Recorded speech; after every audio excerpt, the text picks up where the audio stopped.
গতিকে এই গৌৰূপী সুৰভি কেনেকেনো কৃষ্ণক স্তুতি কৰি আছে তাকে এতিয়া ক'ব। হে কৃষ্ণ কৃষ্ণ কৃপাময় মহেশ্বৰ, অৰাখিলা বংশকমূৰ তুমি দামোদৰ। তুমি সেই পৰম দেৱতী জগতপতি, তোমাৰ চৰণ জন্মে জন্মে কগতি।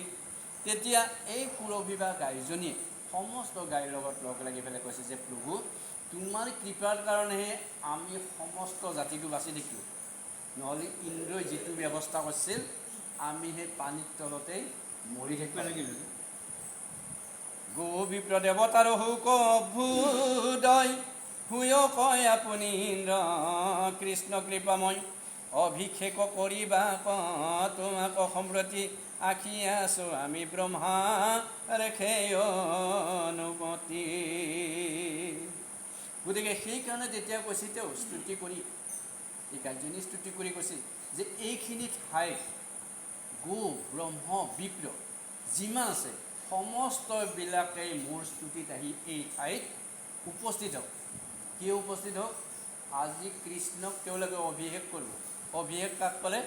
যে যেতিয়া কোনো এখন স্থানৰ মুৰব্বী পাতিব, ৰজা যেতিয়া হ'ব লাগে তাৰে আগে আগে অভিষেক অনুষ্ঠানটো পাতে। যেনেকৈ আমাৰ বিয়াৰ আগে আগে তেলৰ ভাতটো বাতি পেলাই সিন্দুৰ দি পেলাই আগদিনীয়া কামটো কৰে। গতিকে এই হ'ল অভিষেক, ৰাজ অভিষেক বুলি ক'ব এতিয়া। যে অভিষেক কৰিবা তোমাক সম্প্ৰতি আখি আছোঁ আমি ব্ৰহ্মাৰ সেই অনুমতি, যে ব্ৰহ্মাৰ অনুমতি লৈ তোমাক আমি অভিষেক কৰাৰ কাৰণে ইয়াতে আহিছোঁ। এহি বুলি কেশৱক সুমৰি প্ৰত্যেক, আপোনাৰ অখিৰে কৰিলে কয় অভিষেক। ইন্দ্ৰ সমে উঠি দেৱ ঋষি সবজত, আকাশী গংগৰ জল সিঞ্চিলা ক্ষীৰত। এইবিলাক কোৱাৰ লগে লগে ভগৱানেতো আছেই তাতে থিয় হৈ। এই সুৰভি মানে গাই বুলি নকৈছে তাতে।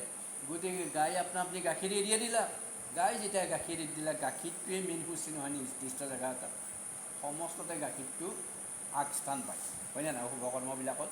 গতিকে গাখীৰ তেওঁ পালাকে, অৰ্থাৎ গাখীৰেদি সুৰভি তেওঁক ধুয়ে ল'লাক প্ৰথম। তাৰপিছত সমস্ত দেৱতাবিলাকে কি কৰিছে, এই ওপৰৰ পৰা আকাশী গংগা, আকাশত যি গংগা আছে সেই গংগাত ঢলে আমাৰ তলত আহি গ'ল। গতিকে তাৰ পৰা পানী আনি এই সমস্ত ঠাইখিনিত দেৱতাবিলাকে ছটিয়াব ধৰিছে। এতিয়া ৰাম অদিতি প্ৰমুখ্য দেৱতা খবৰ শিৰে, উৎসুকে সিঞ্চিলা দুৰ্ভাগ্য তদধিকিৰে।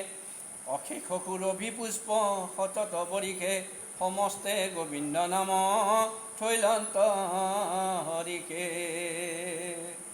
অদিতি কোন? দেৱতাবিলাকৰ মা। দিতি হৈছে দৈত্যবিলাকৰ মা। দিতি আৰু অদিতি দুয়ো ঘৈণীয়েক আছে। গতিকে এই অদিতি হ'ল দেৱতাবিলাকৰ মা। গতিকে দেৱতাবিলাকৰ মাকো একেলগে গুচি আহিল তলত গেলি চবেই আহি পেলাই অদিতি কৰিলাক কি, এই ভগৱানৰ শিৰত মানে মাথাত যেতিয়া হাত দিয়ে নিৰ্দিষ্ট এটা মানুহ, লগে লগে শুভ কামটো আৰম্ভণি নহয়। বৰৰ মাক আগে কোনি মাথাত হাত দিয়ে? মাকে নেদে, মাকে এই প্ৰথম হাত দিব লাগিব। মাক যদি নাই বাপাকে দিব, কিন্তু প্ৰথম কাম হৈছে মাকৰ। গতিকে মাতৃ হৈছে সকলোৰে শ্ৰেষ্ঠ। আমাৰ মানুহ বুজিয়ে নাপায় মাক কি বস্তু, চব বস্তুৰে মাকটো ডাঙৰ। গতিকে মাক নহ'লে কোনো কাম শুভ কৰ্মটো সহজত নহয়েই। গতিকে সেইকাৰণে কৈছে এতিয়া দেৱতাৰ মাতৃ হৈ পেলাই অদিতি ইয়াত আহিল আৰু কৃষ্ণৰ মাথাত জিলা হাত দিয়াৰ লগে লগে তেওঁক কি ক'লা, যে বাপা তোমাক এই জেগাটোৰ আজি পাই অভিষেক কৰি দিলোঁ। অভিষেক মানে কি? আমি আগতো ক'লোঁ, অভিষেক পাতা মানে এই স্থানত তেওঁৱেই মূলা, তেওঁৱেই ৰজা। ৰামে অনাৰদ তুম্বৰু আদি কৰি বিদ্যা ধৰে, তাল ধৰি গাৱে গুণ গীত মাধৱৰে।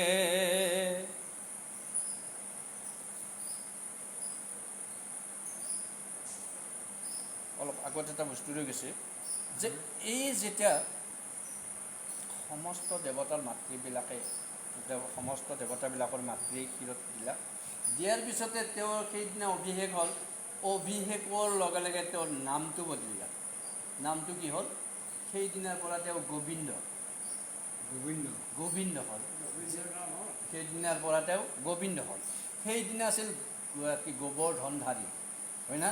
গোবৰ্ধনধাৰী সেইদিনা পালোঁ আমি যে পৰ্বত যেইটা দাঙি ধৰিলাক, এই গোবৰ্ধন পৰ্বত দাঙি লোৱাৰ লগে লগে সেইদিনাৰ পৰা হৈছিল তেওঁৰ গোবৰ্ধনধাৰী নাম।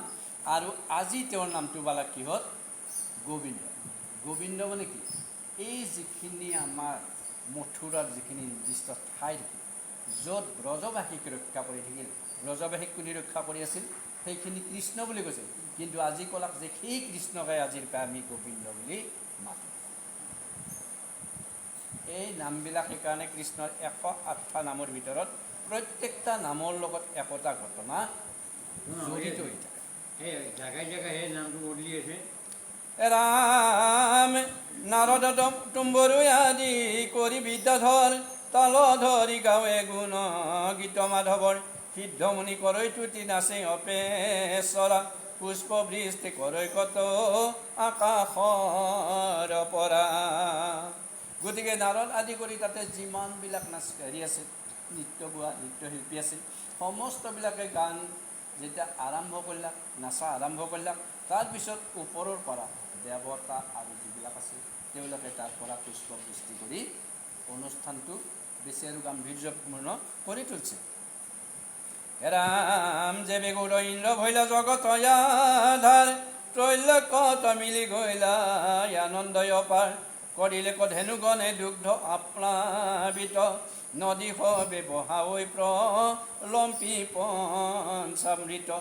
যে এনেকৈ যেতিয়া ইন্দ্ৰক উদ্ধাৰ কৰিলাক, উদ্ধাৰ কৰাৰ পিছত এই যে গৰুবিলাক লগত নাছিল, এই গৰুবিলাক লগত থাকি গাইবিলাক আছিল, গাইবিলাকে যিমান গাই আছিল চব গাইবিলাকে একেলগে গাখীৰ এৰি দিবা ধৰিছে। যেতিয়া গাখীৰ একেলগে এৰি দিছে, নদীৰ দৰে গাখীৰ যায় বৈ বৈ যাই আছে। আৰু তাতে কি কৈছে, এতিয়া গৰুৰ গাখীৰটো কি কৰে? পঞ্চামৃতটো নকৰে, পায়সটো নকৰে। গতিকে কৈছে যে ইয়াৰ পৰাই পঞ্চামৃত উৎপত্তি হৈ যোনে খাব লাগে খাই আছে। ৰাম তৰু খবৈ শ্ৰৱৈ মধু ধৰি বিপৰীত,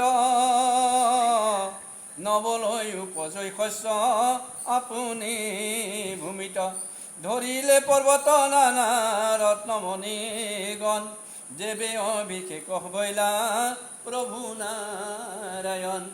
সেইখিনি ঠাইত ভগৱানক যেতিয়া অভিষেক কৰিলা, সেই গোবিন্দ নাম লোৱাৰ পিছত এইটো প্ৰথমটো ক'লাকে যে গাইবিলাকে আপনা আপুনি গাখীৰ দিলাক। তাৰপিছত যিমান গছ আছিল সকলো গছবিলাকতে এনেকৈ আপনা আপুনি ফল লাগবা দিলাক। চব ফলবিলাক মধু মানে মিঠা, চব মিঠা ফলবিলাক গছবিলাকত লাগবা দিলাক।